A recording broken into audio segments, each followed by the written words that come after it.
Gord. Gord Parks from Bright Light News. So one of the questions here is, you said that we're in this position because of the legacy media, but also because of big pharma and government's collusion with them. We know that Health Canada, the FDA are very much in line with them.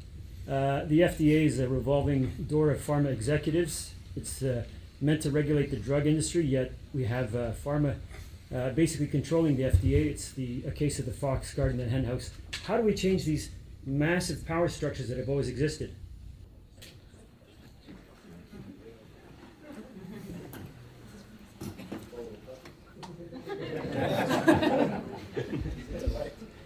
Fortunately, we still, at this moment, live in a democracy. We have a thing called elections. And that's the way to change it from the top, because it's essentially a problem of governance, a fancy name that means how are organizations regulated. Governance has to change. Governance is populated, multinationals are populated. Every organization that represents an industry is populated by people who've, at the top, by people who got there because they've always agreed with the person above them in the hierarchy. It's populated by simple yes men who've been brown-nosing the rest all their lives. Exactly the same in faculties of medicine, in universities.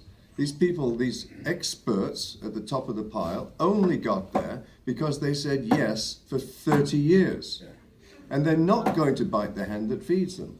So government has to turn off the spigot.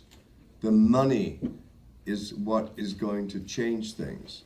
By stopping the support of universities, which in my opinion are the principal reason we're in this mess, because of wokeism. Turn off the spigots in university. There'll be a gnashing of teeth. They'll be claiming that we're constraining liberty and freedom of speech. It's the other way around. They've been constraining speech. They've been restricting things. So anyone that's been to university recently will realize that. You get the drift really quick. If you want a good mark, don't piss off the prof, right? Comply. So that's the short answer.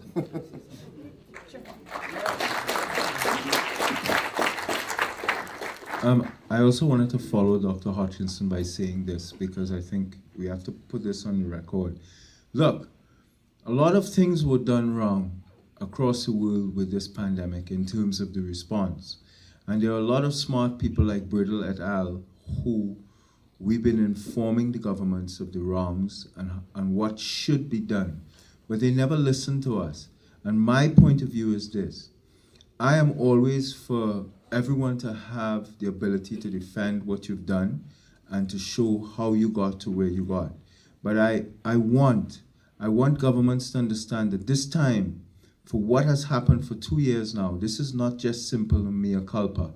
When we get to the end of this and we open our societies, we need proper commissions of inquiry. We need to go back.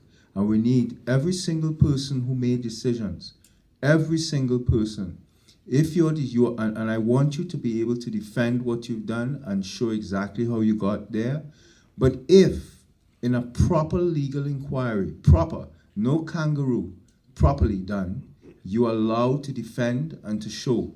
But if it is ever shown that a public health official, a prime minister, a president, MP and MPP, a premier, anyone made decisions that costed the lives of Canadians, of Americans, and whomever, I want you to be held accountable. I want the legal process to play a role. I want public health officials that killed their decisions costed lives. I don't know how to say it. And if we have to go back, I want you to face the same pain and suffering that families face. Dr. Hodgkinson said it. We could not even bury our dead. Yes. We have parents who died and we couldn't even hold them. So I want you stripped of every cent, every single way that you benefited, whomever, any pharmaceutical, anyone. I want it taken away and you reduced because you costed lives and you have to be held accountable. Jill. jail.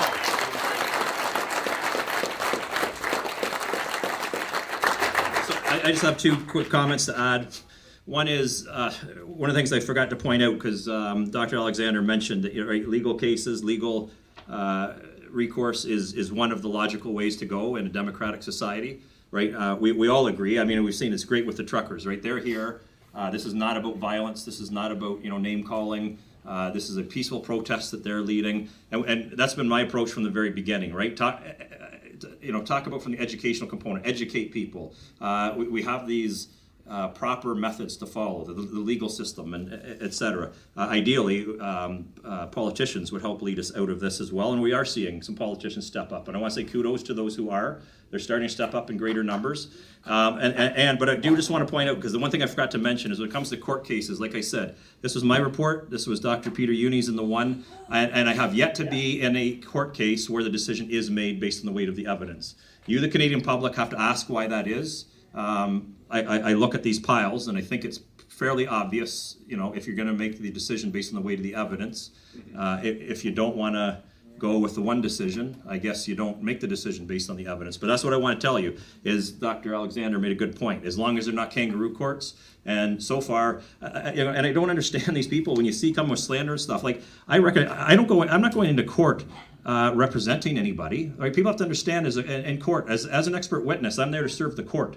Yes, one side recruits a given witness, but when I go there, if the truth goes against the person who recruited me, and even if they're paying me, I'm there to tell the truth, and I present the scientific truth, period.